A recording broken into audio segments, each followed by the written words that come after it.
Hi, this is Steve Freeman for Chabad.org. You may have read some of my articles on the site or seen some of my books. But for now, I want you to just sit back and let me turn your world on its head.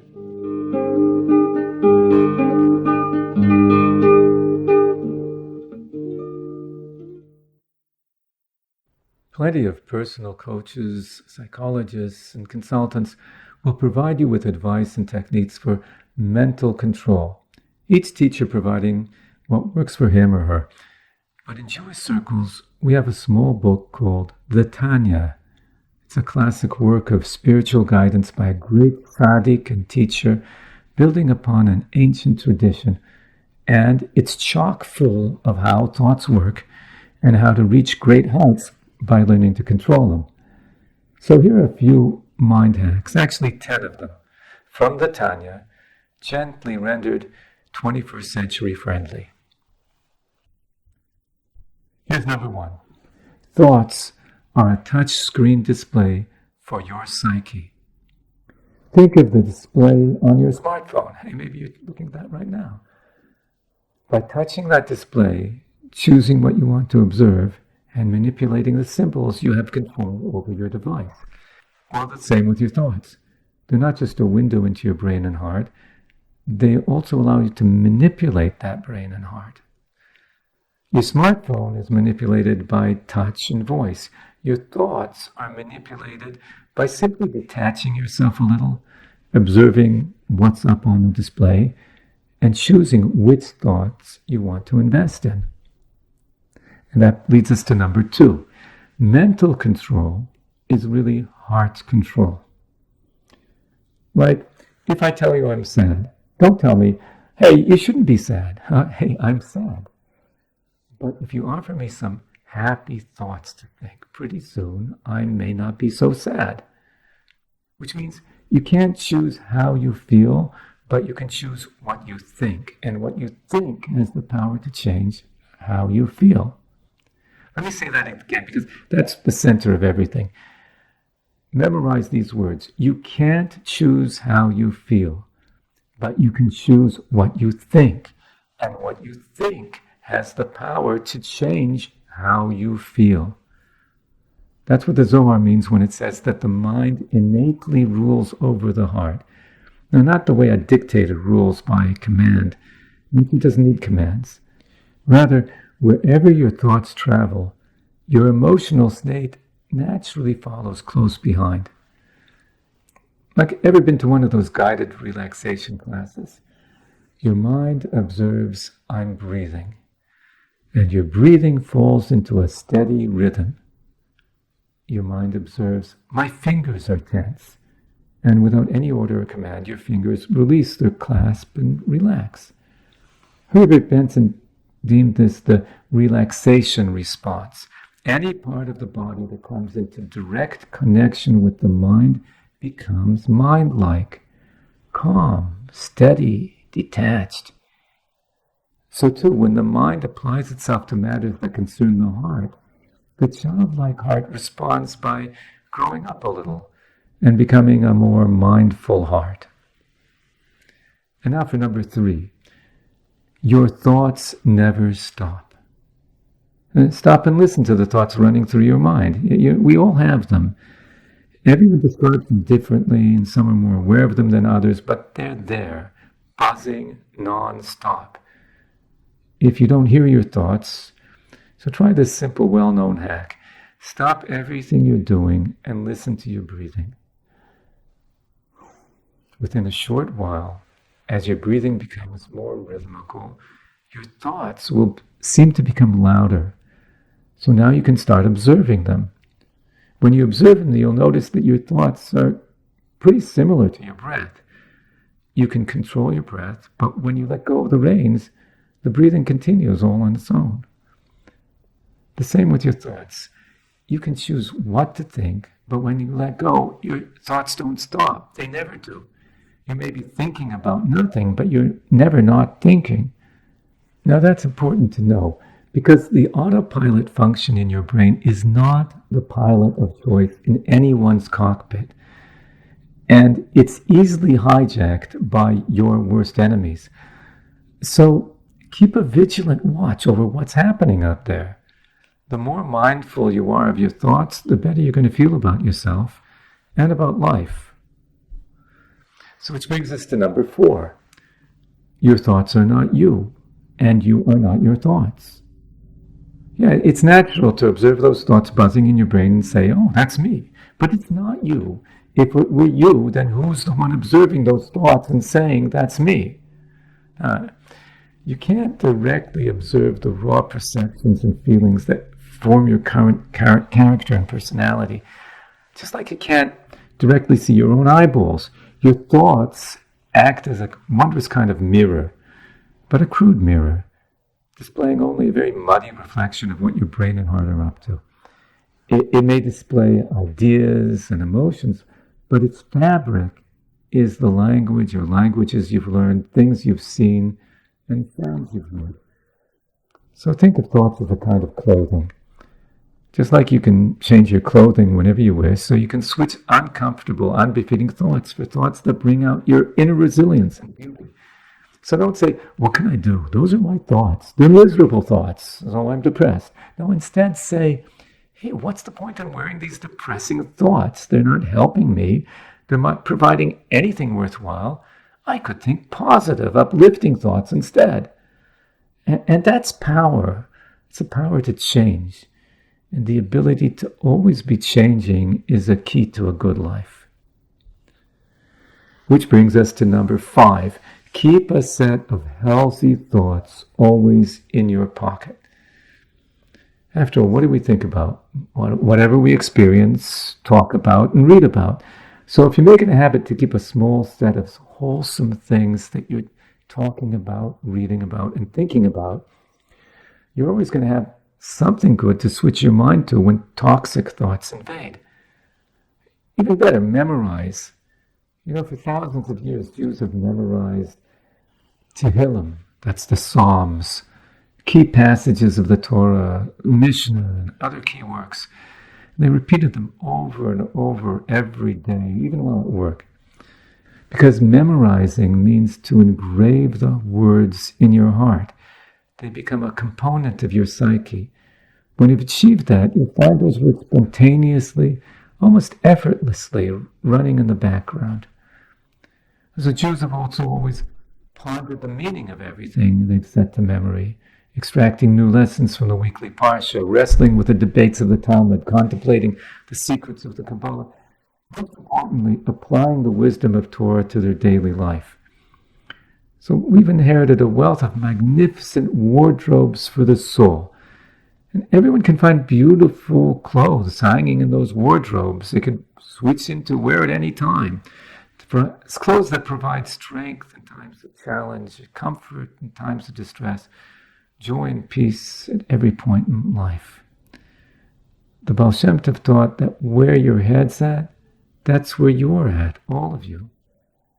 So you need to find good things to put your head into or to fill your head with and keep them always handy. When you take a break, go for a walk or find yourself cruising down a clear highway, take out one of those thoughts and chew on it. Now this is number 6. Very important to know, your reactions feed your thoughts. Like let's say some thought jumps into your mind and scares you. Or maybe it's a nasty thought about a good person. Maybe it was some low-life fantasy. Or a memory of some experience you thought you'd already put it out of your mind. And you're thinking, how could I have even thought such an ugly thought? Guess what? You just put that thought on steroids.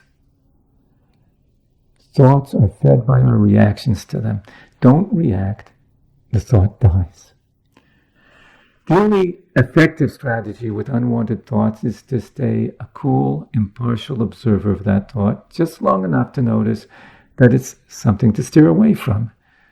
Then bounce off into one of those wholesome, healthy thoughts you've stored for just a moment such as this.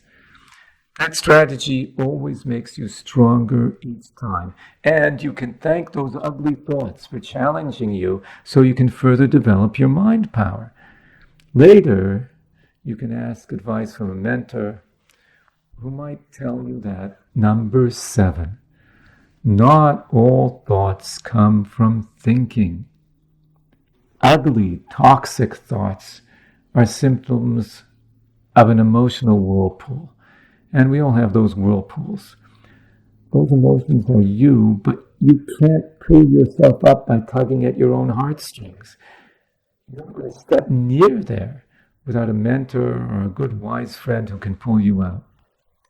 It may be that some anxiety-provoking issue is swirling around in your life, and you just need to talk it through with someone who knows you well and cares about you.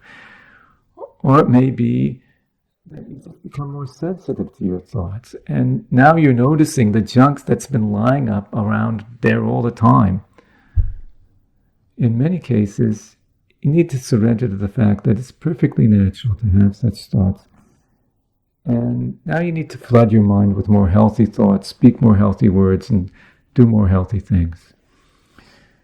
And number 8, practice whenever the opportunity arises. Switching thoughts in midstream is not always easy. It's certainly easier to switch actions or choose which words to say and which not. And by practicing self-control in those easier situations, you will find yourself in a far better position when wrestling with your thoughts. For example, say you just saw a chocolate bar. Your impulse, grab the chocolate bar, stuff the chocolate bar in your mouth. Now, hold on. Instead, pick up the chocolate bar, stare at the chocolate bar for a while. That's right, just delay your gratification. Slowly and deliberately say the blessing over chocolate. Yes, there's a blessing over chocolate. Now you can put a small piece in your mouth. And you're asking, what was the point of all that? Well, besides cultivating a more mindful human existence, you're also exercising your muscles of mind control. Or say you're sitting with your friends and you have an urge to blurt out a few words that you think will make them laugh. Hold on to those words. Just stay quiet. Then, a few minutes later, if it's still appropriate, say what you had to say. You just made yourself a mighty master of the mind. You may have also avoided inadvertently hurting someone's feelings. The point is, actions and speech are much easier to control than thoughts. So gain some control over what you do and how you speak, and controlling your thoughts will become so much easier. Now, number 9, about healthy thoughts. Healthy thoughts are deep thoughts. You have to learn to think long and deep, nourishing thoughts. The only time your brain is truly engaged is when it's fully engaged for more than a few seconds. Only then can those thoughts can make any dent in the way you feel. I wrote another article called Winning the War Against Contemplation. There I gave some advice on how to develop and sustain a thought. So read over there. But the real hack is to just allow magnificent, deep, and beautiful thoughts to hijack your mind. That's what the Tanya and Chabad thought are out to provide. Thoughts that sweep you off your feet, if you'll only just give them a chance. Like anything good, it takes effort and practice to get yourself into the mode. But once you're in the habit of pondering these thoughts deeply, they return all on their own and grab the controls. Here's a Tanya thought to try. Fix your mind on the vastness of this creation, the depth of wisdom, ingenuity, and beauty invested in its every particle. So great consciousness fills all this creation, much as your soul fills your body and directs it. Now think of the core of that consciousness that lies infinitely beyond the entire creation. Envision this great consciousness reaching out to you with unbounded love, asking you to join in a private relationship with him. As you bring that consciousness that core of consciousness. Bring him into your life by pondering his wisdom and the beauty of his work, by sharing with him the innermost concerns of your heart, by reaching back to him in love and awe. Your spirit bonds with his. As you utter the words of his wisdom that flow to us through his Torah and its sages, your lips join with his in every word. As you fill the world with that infinite light by fulfilling your particular mission in this world, doing the mitzvahs he has entrusted into your hands, you embrace him and you are embraced by him from head to toe. Hold on to that thought for long enough, says the Tanya, and the human heart can't help but mirror that boundless love, and even the hardest heart will melt like wax before an intense blaze. So here's number 10. If your thoughts are ablaze, what do you do when your brain is broken loose and is running out there like a wildfire? Sometimes it's an obsession that won't allow you to think anything else, or anger, or indignation. So the author of the Tanya once asked, what do you do if you feel you're surrounded on all sides by a fire of passion? Well, you should imagine yourself surrounded by a wall of fire. What would you do then? Well, you would walk right through it, of course. After all, it's just your imagination. So sometimes that's what you have to do, or sometimes it's just an exhausted, stressed out brain that's demanding some free time. Hey, have some pity on your gray matter and give it a break. But sometimes it's a deluge of crazy thoughts, and you can't do a thing about it. Then, advises the Tanya, throw yourself before your Creator and plead to him to save you from this deluge. Our Creator breathes within each one of us and cares for us. And as a parent runs to save a child, so light and inner strength will come to rescue from the deluge. So, summary. It's not easy to stay in charge of your own thoughts, but it's certainly rewarding. It's your brain, after all, and the human brain is still the most sophisticated device we know of. So why shouldn't you be the exclusive user?